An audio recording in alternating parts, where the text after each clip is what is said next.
10 వరకు నిర్విరామ 12 గంటల సంగీత కార్యక్రమం, సంగీత విభాగం ఉంది. అందులో ముఖ్యంగా మన తాలూకా ఇండియన్ ఐడలు, అలాగే జీ తెలుగు, వీటన్నిటికీ కూడా సాయి పవన్, మన భీష్మరావు గారి అబ్బాయిలు, వాళ్ళు సంగీతం సమకూరుస్తున్నారు. వాటికి వాళ్ళే ఇక్కడ కూడా వాయిస్తారు. యువ సంచలనం రోషన్ కనకాల హీరోగా విభిన్న దర్శకుడు సందీప్ రాజ్ తెరకెక్కించిన మోగ్లీ చిత్రం విడుదలకు ముందే ట్రేడ్ వర్గాలలో ఉత్కంఠ రేపుతోంది.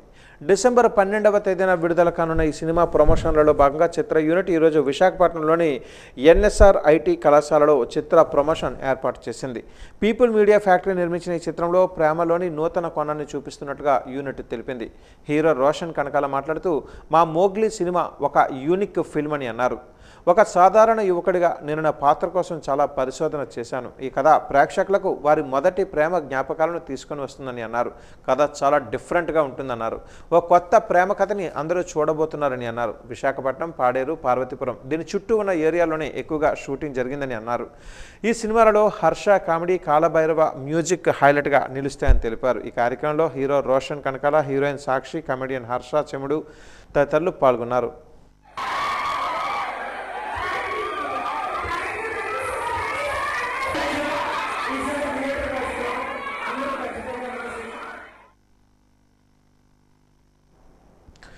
నగరంలోని సిటీ బస్టాండ్ కనక మహాలక్ష్మి అమ్మవారి ఆలయంలో మార్గశిర మాసం 2వ లక్ష్మీవారం కావడంతో అమ్మవారిని దర్శించుకోవడానికి భక్తులు బారులు తీరారు. అమ్మవారికి ప్రత్యేక పూజలు నిర్వహించారు.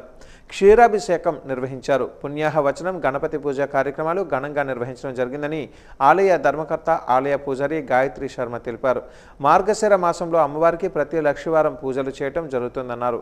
కనక మహాలక్ష్మి అమ్మవారిని దర్శించుకున్న వారికి సుఖ సంతోషాలు కలుగుతాయని అన్నారు. భక్తులకు అన్ని రకాల సౌకర్యాలు ఏర్పాటు చేశామన్నారు.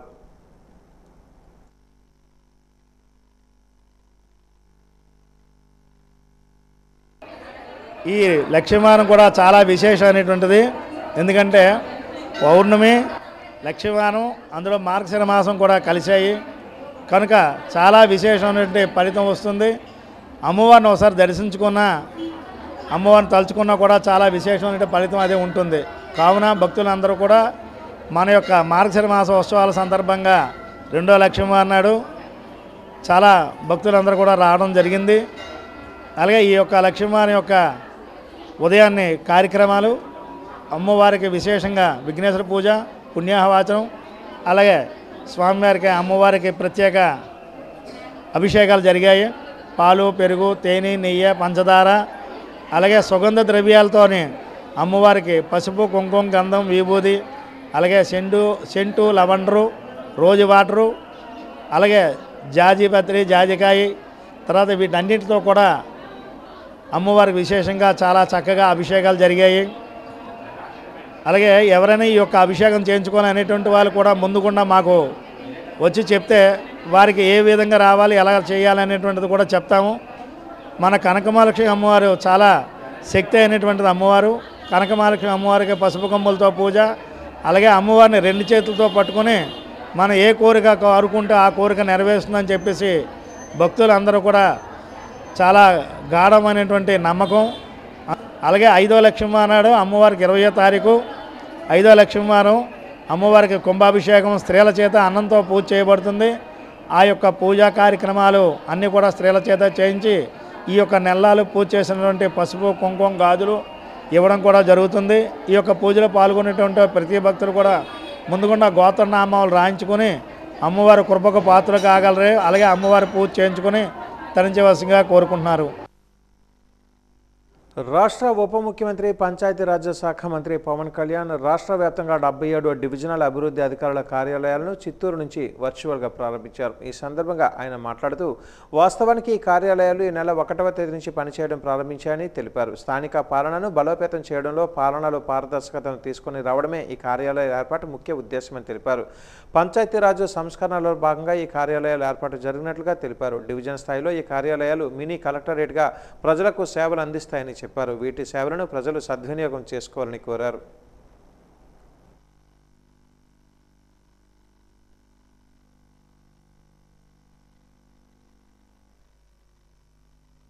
ఆవిష్కృతమవుతున్నాయి.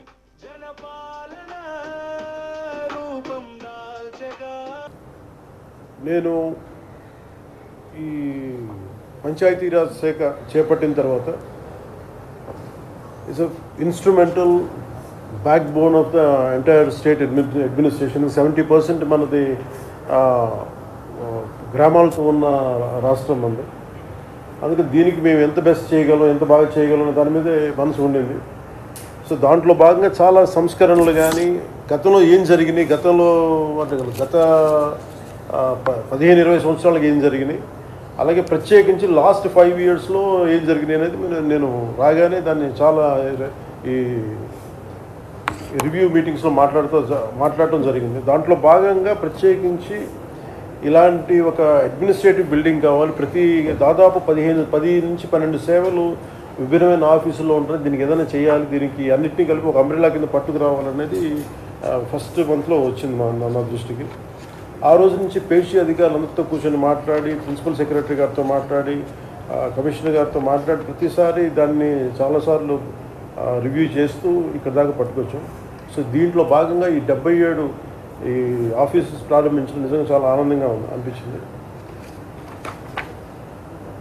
ఈ ప్రతి పంచాయతీ ఈ కార్యాలయాల నుంచి చాలా సేవలు అందిస్తారు. ప్రతి సేవ మన పౌర సేవలు విస్తృతంగా ప్రజలకు చేరువేందుకు ఈ మార్పు దోహదపడుతుంది. ప్రతి పంచాయతీ స్వతంత్రంగా వ్యవహరిస్తూ ప్రజల అవసరాలను తీరుస్తూ స్థానిక సంస్థల దగ్గర సాధ్యం కాని పనులకు మాత్రమే ప్రభుత్వాలపై ఆధారపడేలా బలోపేతం చేయాలనే ఈ సంస్కరణలు తీసుకురావడం జరిగింది.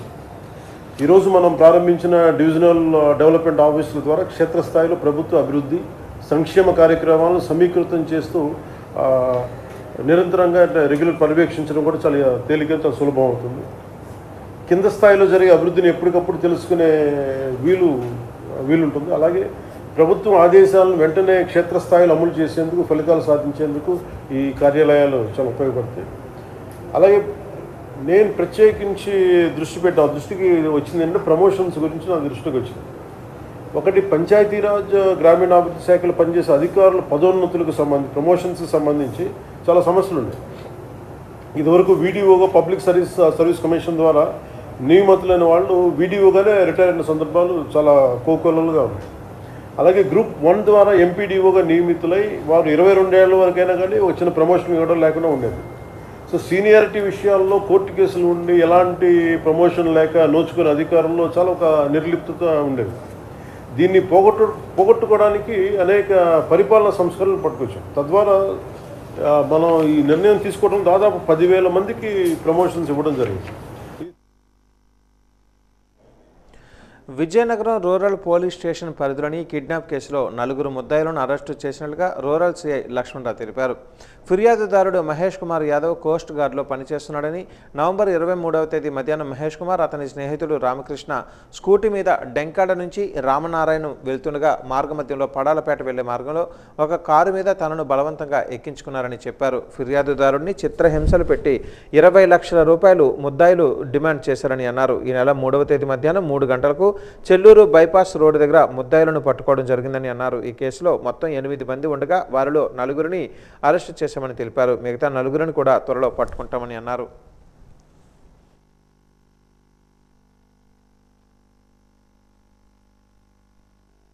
తేదీ 23/11/2025 సాయంత్రం సుమారు 5 గంటల సమయంలో వైజాగ్ చెందిన coast guard employee Mahesh Kumar Yadav అనే వ్యక్తిని విజయనగరం రూరల్ పోలీస్ స్టేషన్ పరిధిలో గల పడాలపేట అనే గ్రామం వద్ద కొంతమంది వ్యక్తులు వచ్చి కిడ్నాప్ చేశారనే ఫిర్యాదుపై విజయనగరం రూరల్ ఎస్ఐ గారు అయినటువంటి వి అశోక్ కుమార్ గారు కేసు నమోదు చేసి దర్యాప్తు చేయడం జరిగింది. టీమ్స్ కింద ఫామ్ చేసి టెక్నికల్ ఎవిడెన్సెస్ ద్వారా వాళ్ళని ఇనీషియల్గా ఐడెంటిఫై చేయడం జరిగింది. దానికి సంబంధించి నిన్నటి దినం అనగా సుమారు 3 గంటల సమయంలో ఈ కేసులో ముద్దాయిల యొక్క కదలికలపై వచ్చిన సమాచారం మేరకు చెల్లూరు బైపాస్ రోడ్లోని కేవీఆర్ లేఅవుట్ వద్ద 4 వ్యక్తులని అదుపులో తీసుకుని వారిని విచారించడం జరిగింది. వారిని అదుపులో తీసుకుని విచారించగా వారు చెప్పిన విషయాలు ఏంటంటే, కొండకరకామకు చెందిన సుధా అనే వ్యక్తి ఎవరైతే ఈ కేసులో ఫిర్యాదుదారు ఉన్నారో ఫిర్యాదుదారు మరొక వ్యక్తి కలిసి ఉద్యోగాలు ఆర్మీ నేవీలో ఉద్యోగాలు ఇప్పిస్తామని చెప్పేసి ఎక్కువ డబ్బులు కలెక్ట్ చేస్తున్నారు. ఆ విధంగా ఈ ఫిర్యాదుదారుని వద్ద చాలా ఎక్కువ డబ్బులు ఉన్నాయని, అతన్ని కానీ కిడ్నాప్ చేసినట్లయితే ఎక్కువ మొత్తంలో మనం డబ్బులు కలెక్ట్ చేసుకోవాలని చెప్పడంతో వీళ్ళంతా కూడా ఏంటంటే మొత్తం 8 మెంబర్స్ కలిసి దీన్ని ఒక ప్లాన్ను చేసుకొని ఈ వ్యక్తిని కిడ్నాప్ చేయడం జరిగింది. దీంట్లో విజయనగరం చెందిన వ్యక్తులు 2, వైజాగ్ చెందిన వ్యక్తులు ఒక 2, అదేవిధంగా బెంగళూరు చెందిన ఒక 3 వ్యక్తులు, తర్వాత మెయిన్ పర్సన్ అయినటువంటి బోడసింగ్ సుదర్శన్ కొండకరకం గ్రామం చెందిన ఆయన, మొత్తం 8 మంది కూడా కలిసి దీన్ని ప్లాన్ చేసుకుని వీళ్ళంతా లాస్ట్ 1 మంత్ నుండి రెక్కీ చేయడం జరిగింది. అతని యొక్క మూమెంట్స్ కోసం అబ్జర్వ్ చేస్తూ నిన్న ఏదైతే 23వ తారీఖున ఆయన వచ్చాడని తెలుసుకుని ఆ రోజు వీళ్ళు కారులో వెళ్ళి అతన్ని కిడ్నాప్ చేసి ఇక్కడ నుండి పెందెత్తి వరకు ఒక వాహనం కారులో తీసుకువెళ్ళి అక్కడ నుండి కొమ్మాదిలో తీసుకెళ్ళి అక్కడ చాలా టైం వరకు అక్కడ ఉంచి అక్కడ నుండి ఎస్కోట్లో ఒక రిసార్ట్స్లో రాత్రంతా అక్కడ అతన్ని బంధించి అతను కొట్టి అతని దగ్గర నుండి ఒక 50 లక్షల వరకు డబ్బులు కావాలని చెప్పేసి డిమాండ్ చేయడం జరిగింది. అదేవిధంగా ఈ కేసులో సహకరించినటువంటి బెంగళూరు చెందిన 3 వ్యక్తులని ఇంకా అరెస్ట్ చేయాల్సి ఉంది. వాళ్ళని త్వరలోనే పట్టుకొని అరెస్ట్ చేసి వాళ్ళని జ్యుడిషియల్ రిమాండ్కి పంపించడం జరుగుతుంది. విశాఖపట్నం 1 టౌన్ బురుజుపేటలో కొలువై ఉన్న భక్తుల ఎలువేలుపు శ్రీ కనక మహాలక్ష్మి అమ్మవారి మార్గశిర మహోత్సవాలు అంగరంగ వైభవంగా కొనసాగుతున్నాయి. ముఖ్యంగా అమ్మవారికి అత్యంత ప్రీతికరమైన మార్గశిర లక్షవారం పూజలలో భక్తులు విశేష సంఖ్యలో పాల్గొన్నారు. అర్ధరాత్రి నుంచి అమ్మవారికి అభిషేకాలు, పూజలు నిర్వహించారు.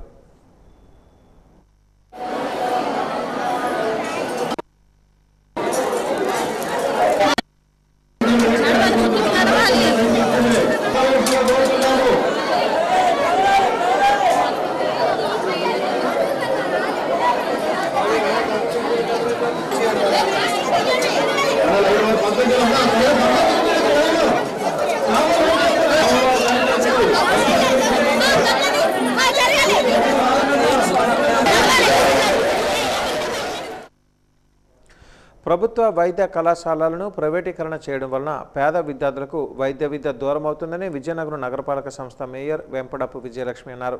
నగరంలోని విజయనగరం పట్టణం వైఎస్ఆర్సీపీ ఆధ్వర్యంలో ప్రభుత్వ వైద్య కళాశాలలను ప్రైవేటీకరణను వ్యతిరేకిస్తూ కన్యకా పరమేశ్వరి కౌలుద కోటి సంతకాల సేకరణ కార్యక్రమాన్ని నిర్వహించారు.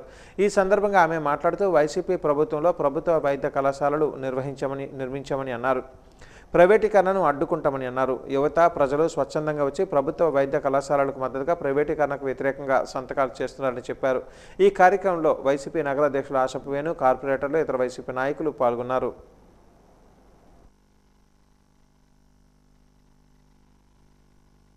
మెడికల్ కాలేజీలో జగన్మోహన్ రెడ్డి వైఎస్ఆర్ కాంగ్రెస్ పార్టీ ఏర్పాటు చేయడం జరిగింది. మరి అందులో భాగంగా ముఖ్యంగా విజయనగరంలో గాజుల రేగలో ప్రారంభం చేసి 3 సంవత్సరాలు అయింది. ఈ రోజుకి అక్కడ క్లాసులు గట్రా అన్నీ జరుగుతున్నాయి. అలాంటి ప్రభుత్వ కాలేజీని ప్రైవేట్ పరం చేస్తామని కూటమి చెప్తుంది. దాన్ని వైఎస్ఆర్ కాంగ్రెస్ పార్టీ తీవ్రంగా ఖండిస్తూ మరి కోటి సంతకాలు సేకరణ చేయమని అక్కడ జగన్మోహన్ రెడ్డి చెప్పారు. ఇక్కడ కోలగర్ల వీరభద్ర నియోజకవర్గంలో సుమారు 50,000 వరకు సంతకాలు చేయమని సూచన జరిగింది. తప్పకుండా 50,000 సంతకాలు సేకరించేద్దాం. మేము అడగక్కర్లేదు, ప్రజలే నేరుగా వచ్చి సంతకాలు చేస్తున్నారు, మాకు ప్రభుత్వ పరంగా ఉంచమని సంతలేదు. మరి చట్టం చేసి ఆ రోజు జగన్మోహన్ రెడ్డి మెడికల్ కాలేజీకి అయితే ఈరోజు ఆ చట్టాన్ని కూడా వదిలివేసి ఈ కూటమి ప్రభుత్వం ప్రైవేట్గా చేస్తుంది. మరి దీన్ని మేము తీవ్రంగా చేస్తూ మరి ఇదే కాదు, సూపర్ 6 అన్నారు చేయలేదు, ఏదైనా హామీలు ఇస్తే హామీలు ఏమి చేయలేదు. అది జగన్మోహన్ రెడ్డి అయితే ఇచ్చిన హామీలు తక్కువ, చేసిన పని ఎక్కువ. మరి ఈరోజు ప్రజలందరూ కూడా తప్పు చేశామనే ఒక ఆలోచనతో ఉన్నారు. మేమైతే చెప్తున్నాం, వస్తున్న మున్సిపల్ ఎన్నికల్లో తప్పకుండా మళ్ళీ వైఎస్ఆర్ కాంగ్రెస్ అవకాశం ఉండి స్వామి గారు ఎలాగైతే ఈ విజయాన్ని అభివృద్ధి చేస్తారో తప్పకుండా దాని కంటిన్యూ అభివృద్ధిని ఈ కార్పొరేషన్ ద్వారా మేము చేస్తామని సందర్భంగా తెలియజేసుకుంటున్నాను. జగన్మోహన్ రెడ్డి గారు విద్యకి, వైద్యానికి పెద్దపీట వేస్తూ, నాడు నేడు కింద స్కూళ్ళు డెవలప్ చేస్తూ, కాలేజీ విద్యార్థులు బాగా చదువుకోవాలనే ఉద్దేశంతో వాళ్ళకి అనేక సంక్షేమ పథకాలను ప్రవేశపెడుతూ ఇంకా బాగా చదువుకొని 17 మెడికల్ కాలేజీలను స్థాపించి జిల్లాల వారీగాను, అలాగే మన విజయనగరంలోని గాజుల రేగలో మెడికల్ కాలేజీని స్థాపించి అది పూర్తి చేసి అందులో చదువుకున్న ఈ కూటమి ప్రభుత్వం వచ్చిన తర్వాత గవర్నమెంట్ కాలేజీలని ప్రైవేట్ పరం చేయాలనే ఉద్దేశంతో మెడికల్ కాలేజీలను ప్రైవేట్ పరం చేస్తామంటున్నారు. అది ఎంతవరకు సంబంధం ప్రజల తరఫున మేము అడుగుతున్నాము.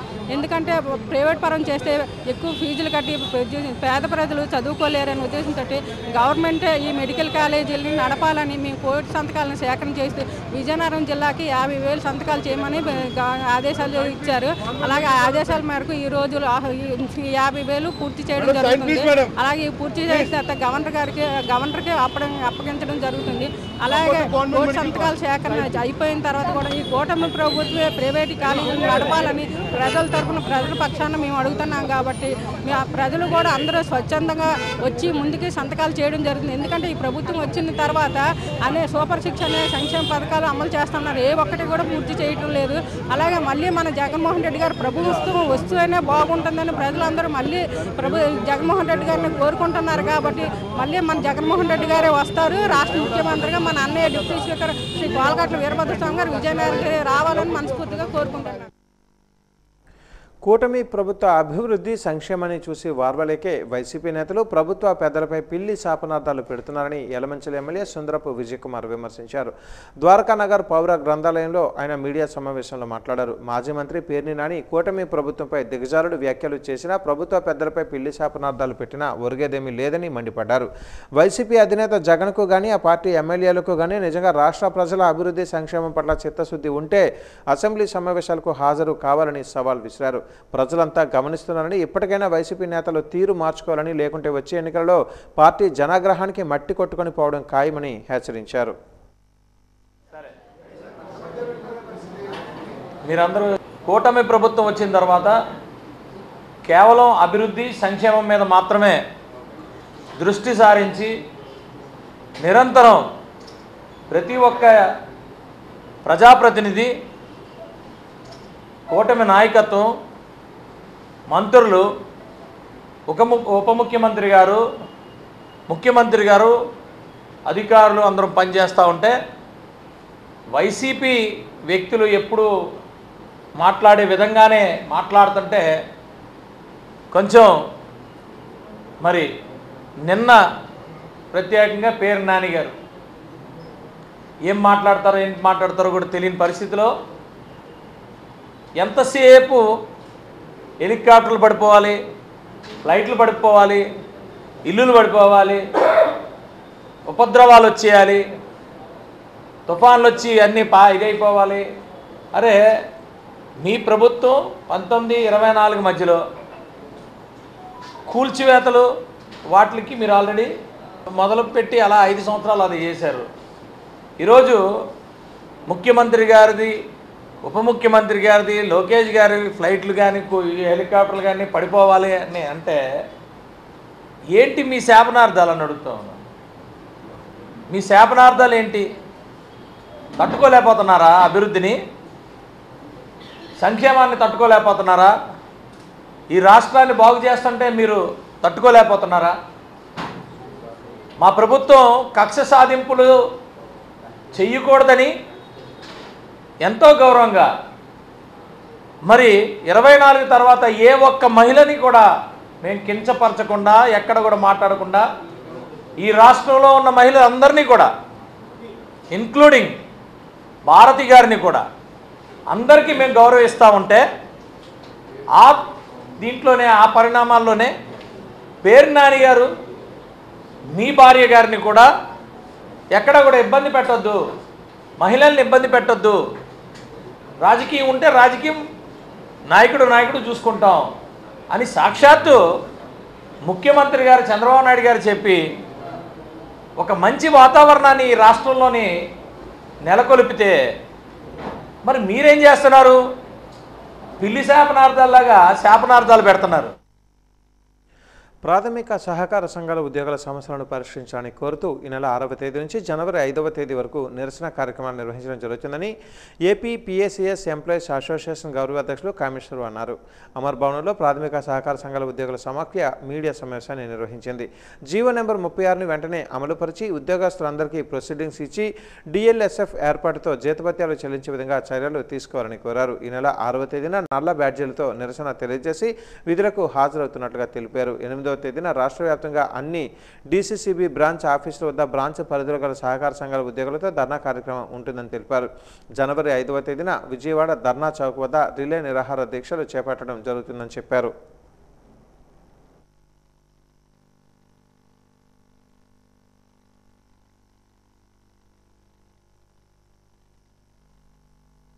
అన్ని వ్యవస్థలకి మేము మీ ద్వారా తెలియజేసేది కోఆపరేటివ్ వ్యవస్థను కాపాడండి, కోఆపరేటివ్ ఉద్యోగులని వారి హక్కుల్ని కాపాడమని, వారు చేసేటటువంటి ఉద్యమానికి తోడ్పాటిమ్మని, భవిష్యత్తులో జరిగేటటువంటి పోరాటాన్ని జయప్రదం చేయడానికి ఏదైతే జనవరి 5వ తేదీ వరకు వివిధ రూపాల్లో పోరాట కార్యక్రమాలు ఇచ్చారో వాటన్నిటినీ జయప్రదం చేస్తూ ఈ 12 డిమాండ్ల సాధన కోసం అందరూ కృషి చేయడానికి ఈ యొక్క జేఏసీ ఏర్పడింది. ఆ జేఏసీ మొదటి సమావేశం ఈవేళ మన విజయనగరం జిల్లాలో ఈ సమావేశం ఏర్పాటు చేయడం జరిగింది. మీ ద్వారా ఈ ఉద్యమాన్ని, ఈ పోరాటాన్ని జయప్రదం చేయాలని ఉద్యోగుల్ని, ఇతర ప్రభుత్వ శాఖల్ని, అధికారుల్ని అందరినీ కోరుతూ ఉన్నాం. ఇది ఎవరికి వ్యతిరేకం కాదు. పిఎస్సిఎస్ ఉద్యోగులు ఇప్పటికి కూడా చాలామంది చనిపోతూ ఉన్నారు. వారికి జీతాలు లేవు, గ్రాట్యుటీ లేదు, ప్రావిడెంట్ ఫండ్ లేదు, ఒక ఉద్యోగ గ్యారంటీ లేదు. ఈవేళ తిరిగి వారందరి మీద అవినీతి ముద్రలేసి ఆరోపణలు చేసి ఈవేళ బయటికి పంపుతున్నారు తప్ప వారికి ఏ విధమైనటువంటి గ్రాట్యుటీ పిఎఫ్ లేనటువంటి సందర్భంలో తప్పనిసరి పరిస్థితుల్లో కనీసం ఫ్యామిలీ ఇన్సూరెన్స్ స్కీమ్ కూడా లేనటువంటి పరిస్థితుల్లో ఈ ఉద్యమాన్ని కొనసాగిస్తున్నాం, ప్రారంభిస్తున్నాం. దీన్ని అందరూ ఆదరించి సంపూర్ణ సహకారాలు ఇవ్వాలని మీ ద్వారా విజ్ఞప్తి చేస్తూ ఉన్నాం. విశాఖ స్టీల్ ప్లాంట్లో తారాస్థాయిలో సాగుతున్న అవినీతిపై కేంద్ర ఉక్కు శాఖ మంత్రి స్పందించాలని, అలాగే సిబిఐ విచారణ జరిపించాలని సిఐటియు రాష్ట్ర ప్రధాన కార్యదర్శి సిహెచ్ నరసింహరావు డిమాండ్ చేశారు. ఈ మేరకు జగదాంబ కూడలిలో నిరసన ప్రదర్శన చేపట్టారు. ఈ సందర్భంగా నరసింహరావు, జగ్గునాయుడు మాట్లాడారు. స్టీల్ ప్లాంట్ను కావాలని నిర్వీర్యం చేసే చర్యలను ఆపాలని డిమాండ్ చేశారు. ఉత్పత్తికి, కార్మికుల జీతాలకి లింక్ సర్కులను రద్దు చేయాలని, విశాఖలో ఉన్న కేంద్ర ఉక్కు శాఖ మంత్రి స్టీల్ ప్లాంట్ను సందర్శించి వాస్తవిక పరిస్థితులను తెలుసుకొని పరిస్థితులను చక్కదిద్దాలని విజ్ఞప్తి చేశారు. నేరుగా విదేశాల నుంచి దిగుమతి చేసే కోకింగ్ కోల్కు బదులుగా మార్కెట్లోని నాసిరకం కోల్ను కమిషన్ల కోసం కొంటున్నందువల్లే ప్లాంటుకు నష్టాలు వస్తున్నాయని తెలిపారు. దీనిపై సిబిఐ విచారణ జరిపి బాధ్యులపై చర్యలు తీసుకోవాలని, లేకుంటే ఉద్యమాన్ని తీవ్రతరం చేస్తామని హెచ్చరించారు. ముందు ప్రకటించారు, మీడియాలో కూడా వచ్చింది. మేము కూడా వారిని అపాయింట్మెంట్ కోరడం అనేటువంటి జరిగింది. ఈ పార్లమెంట్ సమావేశాల సందర్భంగా ఒకే ప్రశ్నకు సమాధానం చెప్పాలని అడుగుతున్నాం. దేశంలో అన్ని పబ్లిక్ సెక్టార్ స్టీల్ ప్లాంట్లకి బిలాయ్, బొకారో, దుర్గాపూర్, ఉర్కెల్ అందరికీ సొంతగానే ఉన్నాయి. ఈవెన్ ప్రైవేట్ టాటా వగైరాలకు కూడా ఉన్నాయి. వైజాగ్ స్టీల్ ప్లాంట్కి ఎందుకు లేవు? Mines and mineral development regulation act section 17A ప్రకారం సొంత గనులు పబ్లిక్ సెక్టార్కి తప్పనిసరిగా ఇవ్వాలి. ఎందుకు ఇవ్వలేదు అని పార్లమెంట్లో సమాధానం చెప్పని అడుగుతున్నాం. ఈలోపు ఇక్కడ తాత్కాలికమైన సీఎండీగా నియమించినటువంటి సక్సేనా ఈ స్టీల్ ప్లాంట్ చంపడానికి అన్ని రకాల ప్రయత్నం చేస్తున్నారు.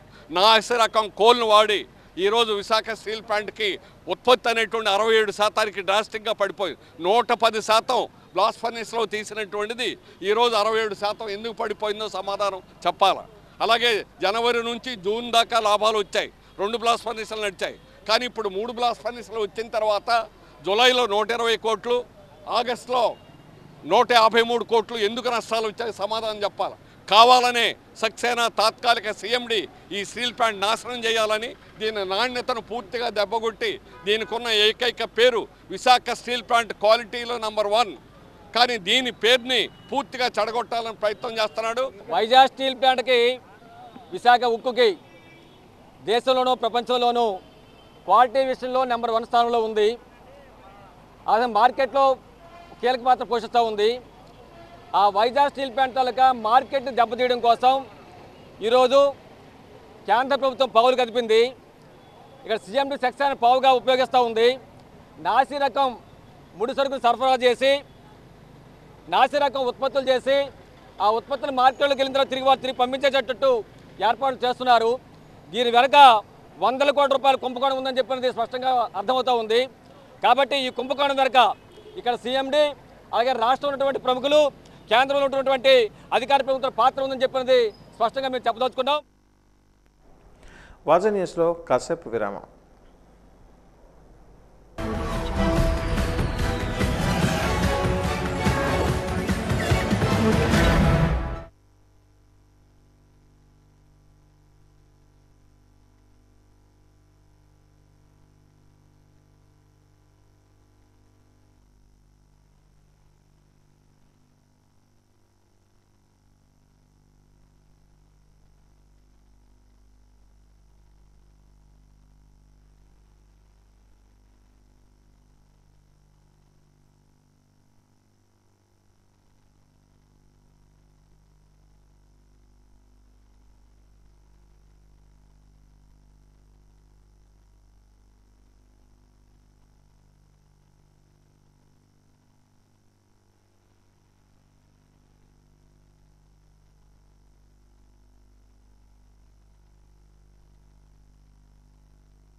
ఎస్ఎఫ్ఐ రాష్ట్ర మహాసభలో జయప్రదం చేయాలని ఎస్ఎఫ్ఐ రాష్ట్ర ఉపాధ్యక్షులు సిహెచ్ వెంకటేష్ తెలిపారు.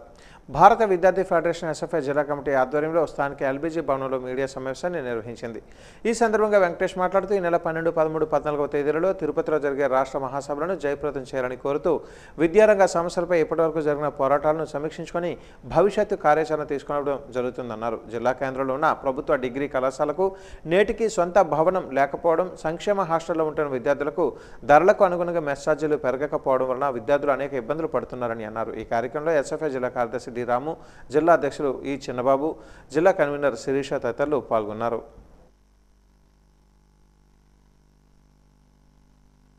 14 తేదీల్లో తిరుపతిలో ఎస్ఎఫ్ఐ రాష్ట్ర మహాసభలు ఘనంగా నిర్వహించడం జరుగుతుంది. ఈ మహాసభలకి అన్ని జిల్లాలతో పాటుగా విజయనగరం జిల్లా నుంచి కూడా ప్రతినిధులు పాల్గొనడం జరుగుతుంది. ఈ మహాసభల్లో ముఖ్యంగా విద్యారంగంలో వస్తున్నటువంటి అనేక రకాలైనటువంటి సమస్యలపైన చర్చించుకొని భవిష్యత్ కార్యక్రమాలు అనేవి రూపొందించడం జరుగుతుంది. విద్యాశాఖ మంత్రిగా నారా లోకేష్ గారు గత ప్రతిపక్షంలో ఉండేటప్పుడు యోగాలను పాదయాత్ర చేస్తూ అనేక హామీలు ఈ రాష్ట్రంలో ఉన్నటువంటి విద్యార్థులకు ఇవ్వడం జరుగుతుంది.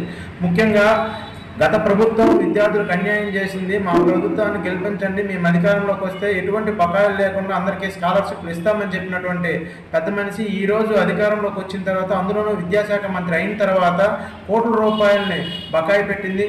జీవో నెంబర్ 77 రద్దు చేసి పీజీ విద్యార్థులు న్యాయం చేస్తామని చెప్తున్నటువంటి వాళ్ళు ఈరోజు ఆ యొక్క జీవో నెంబర్ 77 రద్దు చేయకపోగా మరిన్ని ఆంక్షలు పెట్టి పీజీ విద్యార్థులు చదువుకోకుండా చదువుకు దూరం చేసేటువంటి ప్రయత్నం జరుగుతుంది. ఎప్పుడో 2021లో పెంచినటువంటి మెస్ ఛార్జీలు నేటికి పెంచకుండా, ఒకవైపు విపరీతమైనటువంటి ధరలు పెరుగుతున్నప్పటికీ కూడా మెస్ ఛార్జీలు పెంచకపోవడం వల్ల సంక్షేమ హాస్టల్లో చదువుతున్నటువంటి విద్యార్థులు ఎవరైతే ఉన్నారో వీళ్ళకి సరైనటువంటి ఆహార సదుపాయం అందించేటువంటి పరిస్థితి లేదు.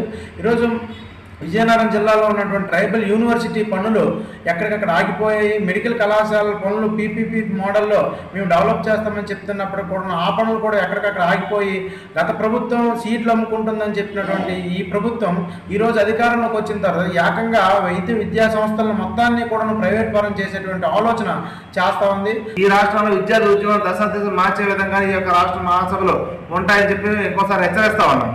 రెండోది, ఈ విద్యార్థులకు రాజకీయ అవసరం లేదని ఏదైతే ప్రభుత్వం చెప్తుందో అదే ప్రభుత్వం మాక్ అసెంబ్లీలో నెరవేరుస్తూ ఉంది. కొన్ని విద్యార్థులకి ఖచ్చితమైన రాజకీయ అవసరమని చెప్పి ఎస్ఎఫ్ఐ ఆ స్టాండ్ అయితే తీసుకుంటుంది. భవిష్యత్తులో విద్యా సంస్థల్లో విద్యార్థి సంఘ ఎన్నికలు నిర్వహించాలని కూడా ఒక తీర్మానం ప్రవేశపెట్టేదానికి ఉన్నాం. అలాగే ఈ రాష్ట్రంలో గంజాయి మొత్తంలో ఊపు తీరుతూ ఉంది. వేలాది మంది విద్యార్థులు, యువకులు ఈ గంజాయి బారిన పెట్టి ప్రమాదం పడుతూ ఉన్నారు. ఈరోజు నెల్లూరులో ఆ గంజాయిని నిర్మూలించాలని అడిగేందుకు గాను ఒక డివైఎఫ్ఐ కార్యకర్తని హతమార్చే అంత క్రూరత్వం ఈరోజు గంజాయి మాఫియా పెరిగింది. ఈ ప్రభుత్వం దాని మీద మాటలకే పరిమితం అవుతుంది కానీ ఎటువంటి ఉక్కుపాదం మోపే పరిస్థితి అయితే లేదు. కనుక ఖచ్చితమైన గంజాయి రహిత ఆంధ్రప్రదేశ్కు తీర్చిదిద్దామని చెప్పి ఏదైతే ఎన్నికల్లో ప్రధాన హామీ ఇచ్చారో ఈరోజు హోంమంత్రి అలా పోలీస్ డిపార్ట్మెంట్ రాష్ట్ర ప్రభుత్వం మీద బాధ్యత ఉందని చెప్పి ఇంకోసారి గుర్తు చేస్తా ఉన్నాం. గంజాయి వ్యతిరేక పోరాటంలో కూడా ఎస్ఎఫ్ఐ ముందుంటుందని చెప్పి తెలియజేస్తా ఉన్నాం. రాష్ట్రంలో గంజాయి డ్రగ్స్ వినియోగంపై కూటమి ప్రభుత్వం ఉక్కుపాదం మోపాలని ఏఐవైఎఫ్ జిల్లా అధ్యక్ష ప్రధాన కార్యదర్శులు రాంబాబు, అచ్యుతరావులు డిమాండ్ చేశారు. అల్లీపురం సిపిఐ కార్యాలయంలో వారు మీడియా సమావేశంలో మాట్లాడారు. గంజాయి డ్రగ్స్ రహిత రాష్ట్రంగా ఆంధ్రప్రదేశ్ను తీర్చిదిద్దే దిశగా కూటమి ప్రభుత్వం కఠిన చర్యలు తీసుకోవాలని డిమాండ్ చేశారు. గంజాయి డ్రగ్స్ వినియోగం కళాశాలలు, విద్యాశాలల్లో విచ్చలవిడిగా జరుగుతున్నా ప్రభుత్వం పట్టనట్టుగా వ్యవహరిస్తుందని ఆరోపించారు. విద్యావంతురాలైన ఒక మహిళ రాష్ట్ర హోంమంత్రిగా ఉండి కూడా గంజాయి డ్రగ్స్, బాలికల అక్రమ రవాణాను నిరోధించలేకపోవడం సిగ్గుచేటని మండిపడ్డారు.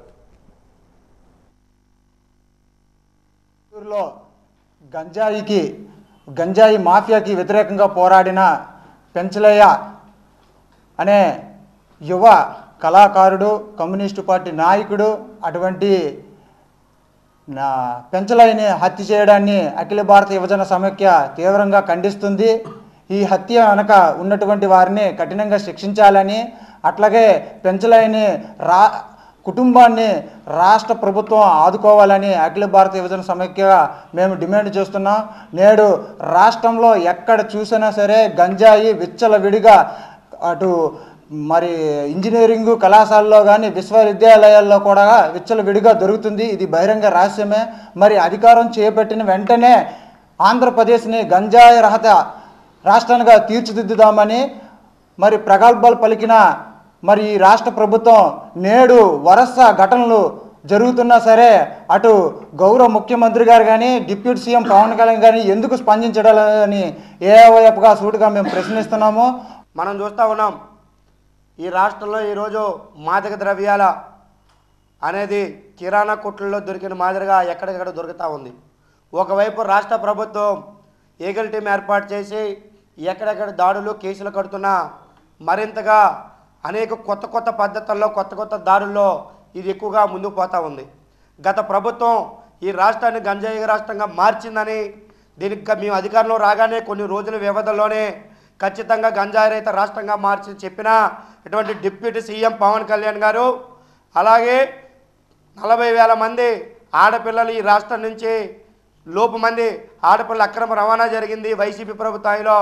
వాళ్ళందరినీ తీసుకొచ్చే బాధ్యత నాదని చెప్పారు పవన్ కళ్యాణ్ గారు. మీరు ఈ 2 హామీలు ప్రశ్నించడానికి వచ్చామన్న పవన్ కళ్యాణ్ గారు ఈరోజు గంజాయి మీద మాట లేదు. ఈ గంజాయి సంబంధించిన వెనక కూటమి నాయకులు కూడా ఉన్నారు, రాజకీయ నాయకులు ప్రలోభాలు కూడా ఉన్నాయని చెప్పి మనం మీడియాలో చూస్తూ ఉన్నాం. మరోసారి ఆడపిల్లల అక్రమ రవాణా అరికడతా ఉన్నారు. వేలాది మంది అమ్మాయిలు రాష్ట్రం నుంచి బయటకు పోయారు, మానవ అక్రమ రవాణా జరిగిందని చెప్పిన మీరు ఈరోజు దాని మీద ఎక్కడ మాట కూడా మాట్లాడిన పరిస్థితి. నెల్లిమర్ల నియోజకవర్గ పరిధిలో ఉన్న తంగుడుపల్లి గ్రామ పరిధిలోని కొందరు రైతులు భూములు పట్టాలు సమస్య తీవ్రంగా వేధిస్తుందని, ఆ సమస్యపై మరింత దృష్టి సారించి రైతులకు న్యాయం చేస్తామని నెల్లిమర్ల శాసనసభ్యురాలు లోకం నాగమాధవి హామీ ఇచ్చారు. కలెక్టరేట్లో ఈరోజు ఆమె మీడియాతో మాట్లాడారు. సంబంధిత భూముల ఆక్రమణ కూడా గురి అవుతున్నాయని, ఆక్రమణలు జరగకుండా చర్యలు తీసుకుంటామని అన్నారు. రైతుల సమస్యలు పరిష్కరిస్తామని అన్నారు.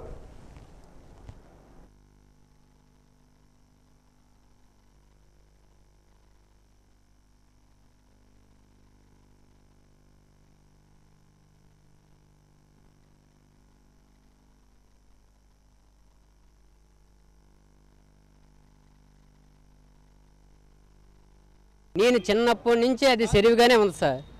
ఆ చెరువు అది ఎవరిది కాదండి, అది గ్రామ పంచాయతీ. దానికి 2 కలవట్లు ఉన్నాయి సార్. దానికి కొండపై నుంచి వచ్చిన నీరు సార్. అది ఆ వచ్చే నీరుకి ఆ చెరువు ఆక్రమించుకొని మా పెద్దల దగ్గర నుంచి ఉంది సార్. అది ఈరోజు మేము కొత్తగా తవ్వించింది కాదు. ఈరోజు అతను ఏదో డబ్బులు ఉన్నాయని 60 కుటుంబాన్ని రోడ్డు మీద పడేశాడు సార్. ఒకరోజు 2 రోజులతో కాదు. ఇది గత 40 సంవత్సరాల దగ్గర నుంచి కూడా నేను చిన్నప్పటి నుంచి కూడా అది పోరాడేవారు. తర్వాత మేము అందుకున్న కానీ కూడా అది పోరాడుతూనే ఉన్నాం సార్. కొండపల్లి పైడితల్లాడు కూడా అప్పుడు వచ్చేటప్పుడు కూడా ఇది చెరువు అని చెప్పేసి వెళ్ళిపోయారు. ఎంపీ గారు ఉండేవారట. అప్పుడు మాకంటే అంతగా తెలియదు. మా నాన్నలు చెప్పేవారు, అరే నాన్న ఇది కొండపల్లి పైడితల్లాడు గారు వచ్చేటప్పుడు కూడా ఇది చెరువు అని అన్నారు. ఈరోజు ఎవరో వచ్చి ఈరోజు మీరు ఎలా కబ్జా చేసేస్తారా, వాళ్ళు కబ్జా చేస్తే మీరు ఎలా కూరుకుంటారని. అవసరమైతే ప్రాణాలు పోయినా సరే చెరువు మాత్రం మాదే అవ్వాలి. మేము చెరువు కోసం వచ్చాం సార్. ఈ ఎమ్మెల్యే మేడం గారు వచ్చారు సార్. సమస్యని మీకు పరిరక్షణ చేస్తామని చెప్పారు. హోమ్ మినిస్టర్ గారు వచ్చారు. హోమ్ మినిస్టర్ గారితో మాట్లాడాం సార్. మేము మీకు న్యాయం చేస్తాం, మీరు ఎటువంటి ఇబ్బంది పడవసరం లేదు, మీ కుటుంబాలు రోడ్డు మీద పడవలసిన పని లేదు, మీకు న్యాయం చేస్తామని మాట ఇచ్చారు సార్. నెల్లిమర్ల నియోజకవర్గం తంగుడుబిల్లి గ్రామంలో ప్రజలందరూ కూడా సుమారు 60 కుటుంబాలు ఈరోజు వాళ్ళ భూముల పట్టాలు వాళ్ళకి అందకుండా 1B రాకపోవడం వల్ల చాలా ఇబ్బంది పడుతున్నారు. 150 కుటుంబాలు, ఒక గ్రామం అంతా వాళ్ళందరూ కూడా చాలా కష్టపడుతున్నారు. ఇవాళ ఇన్ఛార్జ్ మినిస్టర్ గారికి, కలెక్టర్ గారికి కూడా వాళ్ళు రిప్రజెంటేషన్ ఇవ్వడం జరిగింది. ఈ సమస్య మీద ఆల్రెడీ మనం కొన్ని నెలలుగా పనిచేస్తున్నాం. కొంతమంది అక్కడ ఎంక్రోచ్మెంట్ చేయడానికి కూడా, ఆక్రమించుకోవడానికి కూడా ప్రయత్నిస్తున్నారు. దాన్ని కూడా మనం ఖండిస్తున్నాం. ఎందుకంటే ఏదైనా న్యాయం జరిగితే మొదట ఈ గ్రామస్తులకు న్యాయం జరగాలి, దాని తర్వాతే ఇంకేమైనా అప్పుడు ఆలోచించాలి తప్పించి ఈ గ్రామస్తులను అన్యాయం చేస్తూ వాళ్ళ దగ్గర ఏ రికార్డు లేదంటున్నారు. మరి ఆ ఒక్క పార్సిల్కి రికార్డు ఎక్కడి నుంచి వచ్చింది, దాని మీద మనం ఖచ్చితంగా మాట్లాడాలి. ఈ గ్రామస్తులకు న్యాయం చేయాలన్న విషయాన్ని ఈరోజు ఇన్ఛార్జ్ మినిస్టర్ గారి దృష్టికి కూడా గ్రామస్తులు తీసుకొచ్చారు. ఆవిడతో కూడా నేను మాట్లాడడం జరిగింది. కలెక్టర్ గారు అయితే చాలా చక్కగా స్పందించారు. అమ్మ తప్పకుండా చేస్తాం, ఎవరైతే అది సాదా బైనామా గ్రామ పురాణి మీద వస్తున్నారో అది క్యాన్సిల్ చేస్తాం. It's a water body, we're not going to encourage it అని కూడా ఆయన చెప్పడం జరిగింది. కాబట్టి తంగుడుబిల్లి ఎప్పుడూ కూడా ఒక యూనిట్ కింద పనిచేస్తారు వాళ్ళందరూ. అక్కడ కూడా అక్రమ తవ్వకాలు, గ్రావెల్ తవ్వకాలు అయినప్పుడు కూడా ప్రజలందరూ దాని మీద కలిసి పోరాటం చేశారు. అందులో వీళ్ళు కూడా ఉన్నారు. కాబట్టి వీళ్ళకి న్యాయం చేసే దిశగా తీసుకెళ్ళమని మేము అడుగుతున్నాం. అన్యాయంగా ఎప్పుడు ఏమీ అడగం. ప్రజలకి న్యాయం చేసే దిశగా ఏదైనా నిర్ణయం తీసుకోమని ఈరోజు మనం అందరినీ కూడా రిక్వెస్ట్ చేయడం కూడా జరుగుతుంది. రాష్ట్ర వ్యాప్తంగా 77 డీడీఓ కార్యాలయాలను డిప్యూటీ సీఎం పవన్ కళ్యాణ్ చిత్తూరు నుంచి వర్చువల్గా ప్రారంభించారు. అందులో భాగంగా విశాఖ జోన్ 4 భవనంలోని ఏర్పాటు చేసిన డీడీఓ కార్యాలయాన్ని కలెక్టర్ హరీంద్ర ప్రసాద్, దక్షిణ ఎమ్మెల్యే వంశీకృష్ణ యాదవ్ ప్రారంభించారు. రాష్ట్ర వ్యాప్తంగా డీడీఓ కార్యాలయాల ప్రారంభం సందర్భంగా చిత్తూరు జిల్లా నుంచి డిప్యూటీ సీఎం పవన్ కళ్యాణ్ వర్చువల్గా చేసిన ప్రసంగాన్ని వీక్షించారు. అనంతరం కలెక్టరేట్ ఎమ్మెల్యేలు మీడియాతో మాట్లాడారు.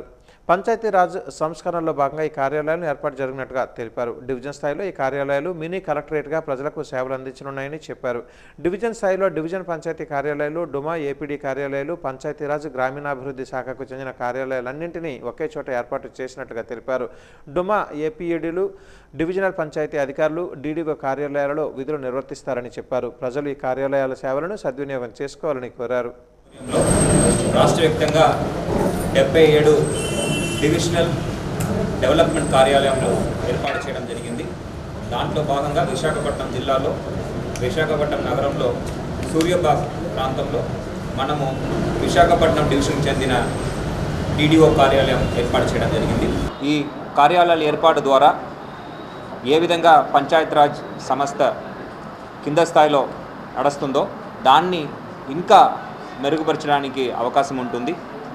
రెవెన్యూ యంత్రాంగంలో మండల స్థాయిలో, డివిజన్ స్థాయిలో కార్యాలయాలు ఉండట్టు పంచాయతీరాజ్ శాఖలో కూడా ఈ డివిజనల్ కార్యాలయం ద్వారా పకడ్బందీగా స్కీములు అన్నీ కూడా అమలు చేయడానికి అవకాశం ఉంటుంది.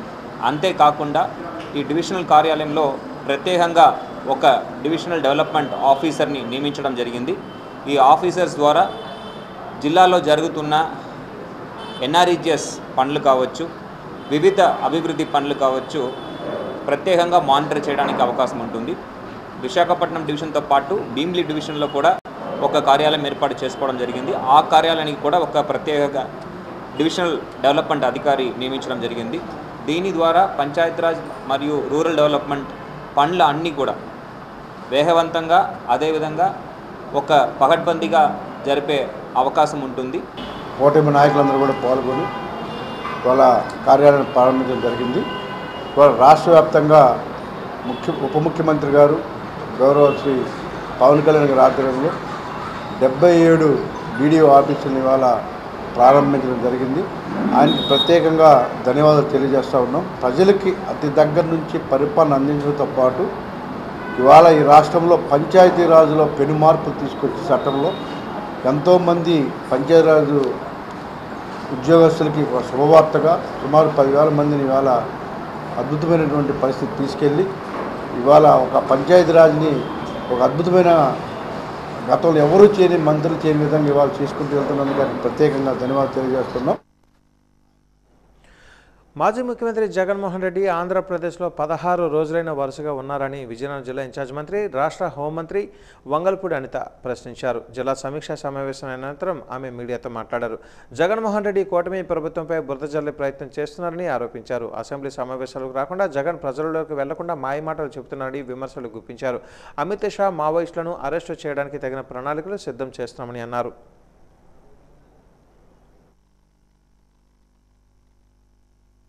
16 నెలలు అయింది. 16 రోజులు కంటిన్యూగా ఆంధ్రప్రదేశ్లో ఉండి మాట్లాడమనండి, డెఫినెట్గా నేను సమాధానం చెప్తాను. అంతే తప్పించి చుట్టపుచ్చుపుకు వచ్చేవాడిలాగా ఎప్పుడో వస్తాను ఫ్లైట్ వేసుకొని వచ్చి ఏదో బురద జల్లేసి వెళ్ళిపోతానంటే కాదు. ఇక్కడికి వచ్చిన తర్వాత పోనీ వరదలు వచ్చినాయని చెప్పారు కదా, ప్రకృతి వైపరీత్యాలు వచ్చినాయి అన్నారు కదా. ఎన్ని ప్రకృతి వైపరీత్యాలకి ఒక ప్రతిపక్ష హోదా అతనికి అసెంబ్లీలో లేకపోయినా ప్రతిపక్ష నాయకుడిగా ఒక పులివెందుల ఎమ్మెల్యేగా ఉన్నాడు కదా కదా సో ఎంతమంది దగ్గరికి వెళ్ళి పరామర్శ చేశారు? ఎంతమంది దగ్గరికి వెళ్ళి అంటే పరామర్శలు చేయడం అంటే మామిడి రైతుల దగ్గరికి వెళ్తున్నానని చెప్పి మామిడికాయలన్నింటినీ ఏదో సినిమా సెట్టింగ్ వేసిన రోడ్డు మీద తీసుకొచ్చి చేయడం కాదు కదండి. చిత్తశుద్ధితో పనిచేయమానండి, చిత్తశుద్ధితో అడగమానండి, డెఫినెట్గా మేము సమాధానం చెప్తాం. అంతే తప్పించి బురద చల్లే కార్యక్రమాలు చేస్తాము, ఏదో ఒక్కొక్క రోజు కూర్చొని 2 గంటలు 3 గంటలు ప్రెస్ మీట్లు ఇచ్చేసి వెళ్ళిపోతామంటే కాదు. అంటే ఆయన రైతు భరోసా అని చెప్పి ఆంధ్రప్రదేశ్ ఆల్రెడీ సేవ్ అయింది. అదే కదా, ఇప్పుడు సేవ్ ఆంధ్ర మొన్న 2024లోనే save Andhra already declared by people, Andhra people. Okay, ఇప్పుడు మొన్న కూడా రైతు భరోసా అని చెప్పి ఏదైతే సెంట్రల్ గవర్నమెంట్ డబ్బులు ఇచ్చిందో యాజ్ ఇట్ ఈస్ అంతే డబ్బులు ఇచ్చి 13,500 ఎంత తీసుకొచ్చి చేతిలో పెట్టేసేవారు. ఈరోజు దానికి ఎక్స్ట్రా 6,000 రూపాయలు ఇస్తున్నాం మేము. ఈరోజు ఒకసారి బయటికి రమ్మనండి. అన్నదాత సుఖీభవ కింద లాస్ట్ టైం ఇచ్చిన రైతుల కన్నా ఈరోజు ఎక్స్ట్రా రైతులు ఇస్తున్నాం మేము. ఈరోజు ఎక్స్ట్రా డబ్బులు ఇస్తున్నాం. ఈరోజు రైతులకి గిట్టుబాటు. ఇంకొక విషయం, ఒకసారి రోడ్డు మీదకి వస్తే రైతులు చెప్తున్నారు ఈరోజు మాకు ఈ ధాన్యం కొనుగోలు సెంటర్లో మేము ఇచ్చిన తర్వాత 24 అవర్స్లో మాకు డబ్బులు పడుతున్నాయని. ఈరోజు 85% ఆఫ్ డబ్బులు 24 అవర్స్ లోపే డబ్బులు వేసిన సందర్భం ఈరోజు విజయనగరం జిల్లాలో ఉంది. ఏం మాట్లాడుతున్నాడు ఆయన? ఇంతకుముందు నెలల తరబడి ఉండిపోయేవారు. ఒకటే మేము చెప్తున్నాం, మావోయిస్ట్ ఫ్రీ రాష్ట్రం చేయడానికే ఈరోజు దేశం చేయడానికి గౌరవ అమిత్ షా గారు, మంత్రి గారు అమిత్ షా గారు ప్రత్యేకమైన దృష్టి పెట్టారు. దానిలో భాగంగానే జరుగుతున్న పరిణామాలు జరుగుతున్నాయి. దానికి కూడా అందరి సహకారం నేను కోరుకుంటున్నాను. బిల్డింగ్ యజమాని నిర్వాహకంతో 40 మంది ప్రైవేటు హాస్టల్ విద్యార్థులు రోడ్డున పడ్డారు. అకస్మాత్తుగా హాస్టల్ ఖాళీ చేయమంటూ గదులకు తాళాలు వేయడంతో నిన్న సాయంత్రం నుంచి తిండి, నీళ్లు, బట్టలు లేకుండా రోడ్డుపైనే విద్యార్థులు నిలిచారు. పలువురు రౌడీలను తీసుకొచ్చి హాస్టల్లో విధ్వంసం సృష్టించడమే కాకుండా కోర్టు ఉత్తర్వులున్నా కూడా పోలీసులు పట్టించుకోకుండా అవినీతికి సహకరిస్తున్నారంటూ విద్యార్థులు ఆరోపణలు చేశారు. రాత్రి నుంచి తిండి, నీళ్లు కూడా లేకపోవడంతో పలువురు విద్యార్థులకు అస్వస్థతకు గురైనట్లుగా సమాచారం. విశాఖపట్నంలోని ద్వారకా నగర్లో సవేరా హోటల్ పక్కనున్న సతీష్ హాస్టల్లో ఈ ఘటన చోటు చేసుకుంది.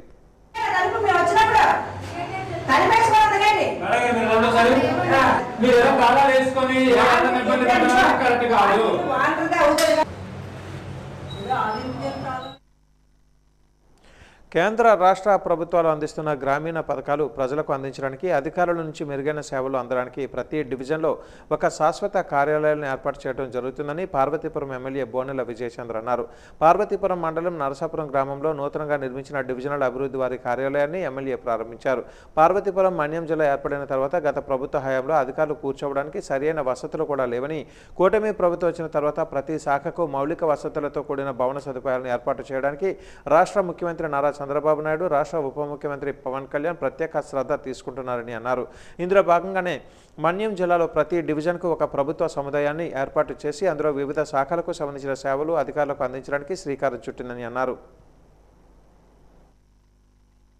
పార్వతీపురం జిల్లాగా ఏర్పడిన తర్వాత జిల్లాకు రావాల్సిన ప్రతి మౌలికమైన అధికార గణాలు కూర్చోడానికి, అధికారులు కూర్చోడానికి వసతులు లేని పరిస్థితిలో గత ప్రభుత్వంలో చూశాను.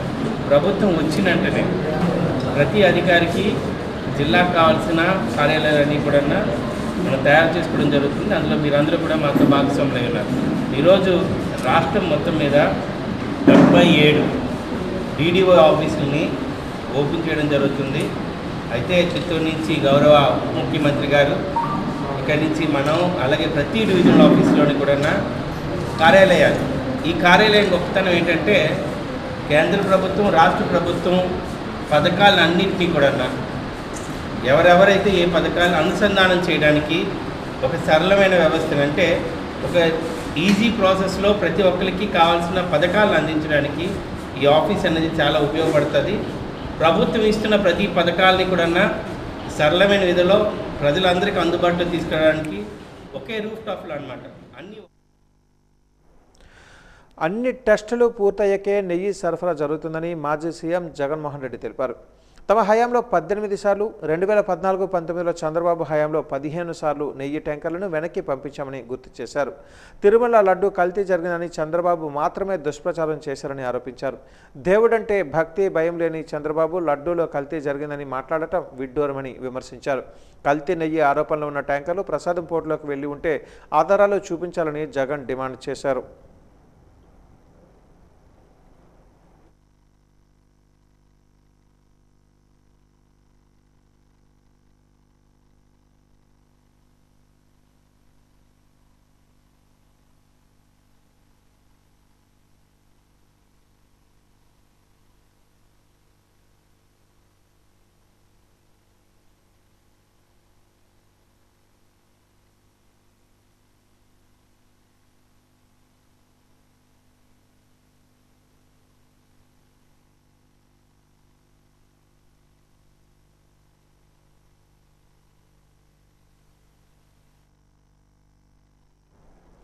డీఐజీ గోపీనాథ్ సైకిల్ ర్యాలీని మొదలుపెట్టి పాయకరావుపేట ఇచ్చాపురం వరకు వీళ్ళు సైకిల్ ర్యాలీ 20 మంది ప్రతి పోలీస్ స్టేషన్ పరిధిలో వాళ్ళు పర్యటిస్తూ ఉన్నటువంటి కాలేజీ స్కూల్స్ గంజాయి వలన డ్రగ్స్ వలన ఏవైతే ప్రమాదాలు ఉన్నాయని గంజాయిని నిర్మూలించడానికి చర్యలు తీసుకోవాలని వాటిపై వీళ్ళు అన్ని పిఎస్ ఏరియాలో తిరుగుతూ కన్సల్టెంట్ వాళ్ళతో కోఆపరేట్ చేస్తూ ఈ కార్యక్రమాన్ని ప్రజల్లోకి తీసుకొని వెళ్లాలని కోరారు.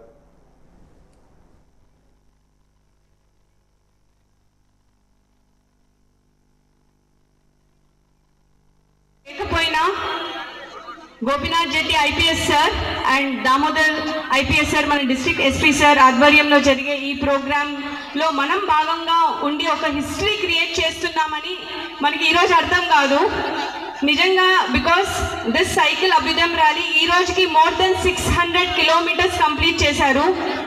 అంత ఫిజికల్ ఫిట్నెస్ ఉంది మన పోలీస్ ఫోర్స్కి. ఈ యూత్ ఎవరైతే ఉన్నారో ఇక్కడ ఇంత ఫిజికల్ ఫిట్నెస్ ఉంటేనే కానీ ఇంత సక్సెస్ఫుల్గా ఈరోజు మీ ముందర వాళ్ళు ఉండలేరు, అంతే కదా. ఆ ఫిజికల్ ఫిట్నెస్ ఎలా ఉంది మా పోలీస్ ఫోర్స్లో? బికాస్ ఫస్ట్ ప్రయారిటీ ఫిజికల్ ఫిట్నెస్కి ఇస్తారు. Physical fitness is very very important అనే మెసేజ్ ఈరోజు మీలో మేము చెప్పాలనుకుంటున్నాము. ఈ డ్రగ్స్ అనేది ఏంటంటే ఎనీ కెమికల్ సబ్స్టెన్స్ ఒక మెడిసినల్ పర్పస్కి తప్ప ఏ కెమికల్ సబ్స్టెన్స్, ఎందుకంటే మన బాడీ ఒక కెమికల్ ఫ్యాక్టరీ. చిన్నపాటి కాన్సన్ట్రేషన్ కొద్దిసేపట్లో కూడా ఎందుకు ఉండడం లేదు ఆలోచించారు ఎప్పుడైనా? ఇక్కడ అక్కడ అంతమంది పిల్లలు ఉన్నారు, మన కాన్సన్ట్రేషన్ కూడా మనం పెట్టలేకపోతున్నాం ఫర్ హాఫ్ అన్ అవర్ కూడా. అంటే ఎంత డేంజరస్ పొజిషన్లో మీరు ఉన్నారో ఆలోచించండి. కాన్వెంట్ జంక్షన్లోని హోల్సేల్ వెజిటబుల్ మార్కెట్లో సమస్యలు పరిష్కరించాలని నేతలు అధికారులకు Gnanapuram wholesale vegetables markets association విజ్ఞప్తి చేసింది. మార్కెట్లోని యూనియన్ కార్యాలయంలో గురువారం ఏర్పాటు చేసిన విలేకరుల సమావేశంలో అసోసియేషన్ అధ్యక్షులు కొనతాల వీర్రాజు, కార్యదర్శి విల్లూరు పరమేశ్వరరావు, కోశాధికారి పాలెం సత్యనారాయణలు మాట్లాడారు. కేంద్ర రాష్ట్ర ప్రభుత్వాల ఆదేశాల ప్రకారం జ్ఞానాపురం వెజిటబుల్ మార్కెట్లో ప్లాస్టిక్ను పూర్తిగా నిషేధించామని తెలిపారు. ప్లాస్టిక్ నిషేధం కారణంగా వ్యాపారులు వినియోగదారులు రావటం లేదని, దీంతో నష్టం వాటిల్లిన ప్రభుత్వ ఆదేశాలు పాటించామని అన్నారు. ప్లాస్టిక్ సంచులతో నిండిన కూరగాయలు ఇతర ఉత్పత్తులను ఆనందపురం, గాజువాక, విజయనగరం మార్కెట్లలో అమ్ముడవుతున్నాయని చెప్పారు. అన్ని మార్కెట్లలో ప్లాస్టిక్ నిషేధించాలని కోరారు. మార్కెట్లో ప్రహరీ గోడ, సీసీ రోడ్లు, డ్రైనేజీ, కల్వర్ట్లు, మౌలిక సదుపాయాల నిర్మాణానికి టెండర్లు పిలిచినా కాంట్రాక్టర్ పనులు ప్రారంభించలేదని తెలిపారు. మౌలిక వసతులు లేక రైతులు, వ్యాపారులు, వినియోగదారులు ఇబ్బందులు పడుతున్నారని ఆవేదన వ్యక్తం చేశారు. స్థాయిలో ప్లాస్టిక్ కవర్స్ నిషేధం జరిగింది. ప్లాస్టిక్ కవర్లు నిషేధించడం వల్ల పలువురు రైతులు హోల్సేల్ మార్కెట్కి రావడం మానేశారు. ఈ ప్లాస్టిక్ కవర్లు అన్నవి పూర్తిగా నిషేధిస్తే ఎవరికి లాస్ లేకుండా ఉంటుంది. ఇక్కడ మాకేమో జ్ఞానపురం మార్కెట్లో ఒత్తిడి చేసి ఇక్కడ ఎవరైనా కవర్లు కానీ తీసుకొస్తే వాళ్ళ మీద కేసులు బనాయిస్తున్నారు. మరి మిగతా మార్కెట్లు కూడా యథాచిగా అమ్ముకుంటున్నారు వాళ్ళు తీసుకొచ్చి. ఇక్కడ మేము కవర్లు బ్యాన్ చేయడం వల్ల మాకు వ్యాపారం నష్టం జరిగింది. నష్టం జరిగినా పర్వాలేదు, గవర్నమెంట్ ఉత్తర్వు ప్రకారం మేము నిషేధించడానికి మేము సిద్ధపడి ఉన్నాం. అలాగే మాతో పాటు ఆనందపురం, పూర్ణ మార్కెట్, తర్వాత రైతు బజార్లు, మిగతా గాజువాక మార్కెట్లు మరి ఆ కాంట్రాక్టర్ ఈ పని చేయడానికి సిద్ధపడక ఆయన విత్డ్రా చేసుకోవడం జరిగిందని తెలిసింది. దాన్ని మళ్ళీ ప్రారంభించి రోడ్లు అది వేసి మాకున్న లోటుపాట్లను సరిదిద్దవలసిందిగా కోరుకుంటూ సెలవు తీసుకుంటున్నాం. ఆ మార్కెట్ గత కొన్ని సంవత్సరాలుగా మా పెద్దవాళ్ళ నుంచి మార్కెట్ ఇక్కడ ఆ మార్కెట్ ఏర్పడేయండి. ఇప్పుడు ప్రయాణ దృష్ట్యా, రద్దీ దృష్ట్యా మన మార్కెట్ చిన్న మార్కెట్ అయిపోతుంది. అలా ఇక్కడ పార్కింగ్ సదుపాయం లేక రైల్వే స్టేషన్కి వచ్చి భక్తులకి, జనం రైల్వే స్టేషన్ ప్యాసింజర్లకి ఇక్కడ ఇబ్బంది అయిపోయింది. మార్కెట్కి పక్కనే కాన్వెంట్ జంక్షన్ ఉండడం వల్ల మా మార్కెట్ చిన్నదవ్వడం వల్లనే పార్కింగ్ సమస్య అనేది చాలా తీవ్రంగా ఉంది. ఇక్కడ మార్కెట్ కొంచెం అధికారులు మా యందు దయించి ఈ మార్కెట్కి పార్కింగ్ స్థలం ఎక్కడైనా పక్కన ఏదైనా పార్కింగ్ స్థలం మార్కెట్ అన్న చూపించి ఆ సమస్యను ఇబ్బంది లేకుండా చేస్తారని మేము కోరుకుంటున్నాం. భావి భారత పౌరులను మేధావులుగా తీర్చిదిద్ది విశ్వానికి అందించడంలో ఎస్ఎఫ్ఎస్ స్కూల్స్ మేటిగా నిలుస్తున్నాయని ప్రముఖ సినీ నటులు అయినవోలు ప్రసన్న కుమార్ పేర్కొన్నారు. సీతమ్మధార ఎస్ఎఫ్ఎస్ స్కూల్లో జరుగుతున్న రాష్ట్ర స్థాయి క్రీడా సాంస్కృతిక పోటీల లోగోను బుధవారం ఆయన పలువురు అతిథులతో కలిసి ఆవిష్కరించారు. ఈ సందర్భంగా ప్రసన్న కుమార్ మాట్లాడుతూ ఎస్ఎఫ్ఎస్ స్కూల్లో చదువుకున్న ఎంతో మంది నేడు దేశ విదేశాలలో అత్యున్నత పదవుల ద్వారా సామాజిక ప్రగతికి తోడ్పడుతున్నారని తెలిపారు. అలాగే ఎంతో మంది మేధావులను అందించిన ఘనత కూడా ఎస్ఎఫ్ఎస్ స్కూల్కి దక్కుతుందని అన్నారు. Seethammadhara principal reverend father Manoj మాట్లాడుతూ ఈ నెల 27వ తేదీ నుంచి 3 రోజుల పాటు తమ స్కూలు ప్రాంగణంలో రాష్ట్ర వ్యాప్తంగా ఉన్న ఎస్ఎఫ్ఎస్ స్కూల్ విద్యార్థుల రాష్ట్ర స్థాయి క్రీడా సాంస్కృతిక పోటీలు జరగనున్నాయని తెలిపారు. ఈ పోటీలకు తమ స్కూలు ఆతిథ్యం ఇవ్వడం ఆనందంగా ఉందని అన్నారు.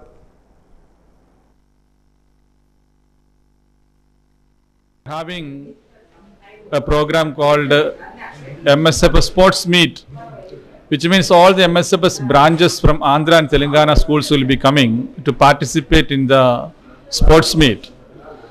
Nearly 2,000 students are going to participate. From 20 schools they are coming, including Andhra and Telangana. The program is going to take place on December 27, 28 and 29. So today we had the teaser releasing as well as the logo releasing. The event is titled De Triumphoria, which means be the winner or be the triumphant. That is the meaning. It is to inculcate sports. Vizianagaram పట్టణంలోని ప్రభుత్వ BC బాలికల హాస్టల్లో చదువుతున్న కల్లి స్వాతి అనే విద్యార్థి ఆత్మహత్య చేసుకుంది. Swathi MR autonomous కళాశాలలో డిగ్రీ మొదటి సంవత్సరం చదువుతుంది. ఈ అమ్మాయిది శ్రీకాకుళం జిల్లా గార మండలం శ్రీకోరం గ్రామం. స్వాతి ఆత్మహత్య ఎందుకు చేసుకుందో అనే విషయంపై పోలీసులు ఆరా తీస్తున్నారు. పోలీసులు కేసు నమోదు చేసి దర్యాప్తు చేస్తున్నారు. మృతదేహాన్ని పోస్టుమార్టం నిమిత్తం ప్రభుత్వ సర్వజన ఆసుపత్రికి తరలించారు.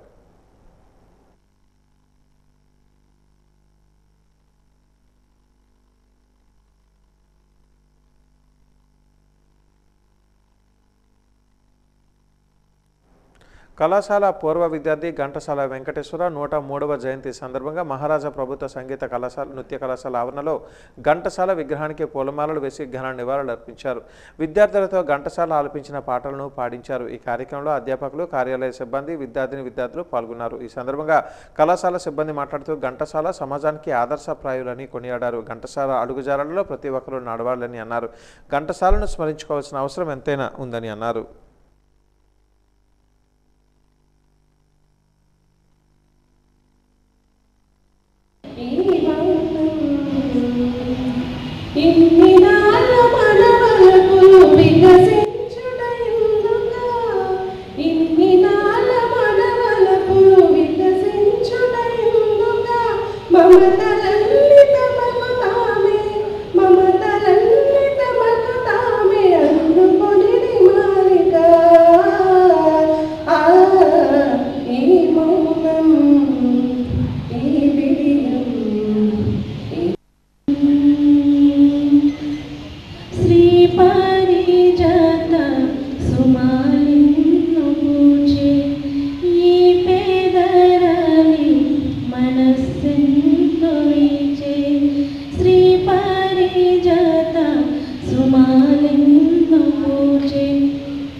ఆంధ్రప్రదేశ్ ఉప ముఖ్యమంత్రి పంచాయతీరాజ్ గ్రామీణాభివృద్ధి శాఖల మంత్రి పవన్ కళ్యాణ్ నూతన కార్యాలయాన్ని సచివాలయం 3 భవనం చీపురుపల్లిలో ప్రారంభించారు.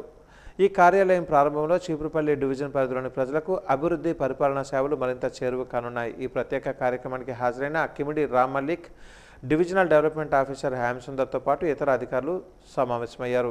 స్థానిక ఎమ్మెల్యే కళా వెంకట్రావు నాయకత్వంలో డివిజన్ పరిధిలో జరుగుతున్న వివిధ అభివృద్ధి పనులు, ప్రజా సమస్యల పరిష్కారంపై అధికారులతో సుదీర్ఘంగా చర్చించారు. ప్రజలకు అత్యుత్తమ సేవలను అందించడంలో ఈ నూతన కార్యాలయం కీలక పాత్ర పోషించారని, అధికారులు సమన్వయంతో పనిచేయాలని ఆయన కోరారు. కిమిడి రామ్ మల్లిక్ మాట్లాడుతూ స్థానిక ఎమ్మెల్యే కిమిడి కళా వెంకట్రావు ఆదేశాల మేరకు డివిజన్ అభివృద్ధిలో తన వంతు పాత్ర పోషించడానికి ఎల్లప్పుడూ సిద్ధంగా ఉంటారని హామీ ఇచ్చారు. వాజ న్యూస్ ముగించే ముందు ముఖ్యాంశాలు మరొకసారి. డివిజనల్ అభివృద్ధి అధికారుల కార్యాలయాలను ప్రారంభించిన డిప్యూటీ సీఎం పవన్ కళ్యాణ్. పాలనలో పారదర్శకం తీసుకొని రావడమే లక్ష్యమని స్పష్టం.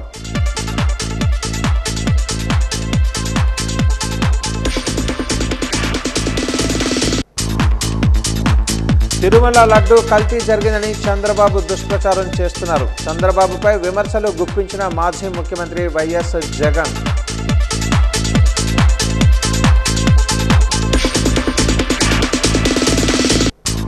జిల్లాను అభివృద్ధి పథంలో తీసుకొని వెళ్ళాలి. సమీక్షా సమావేశంలో జిల్లా ఇన్ఛార్జ్ మంత్రి హోంమంత్రి వంగలపూడి అనిత ఆదేశం.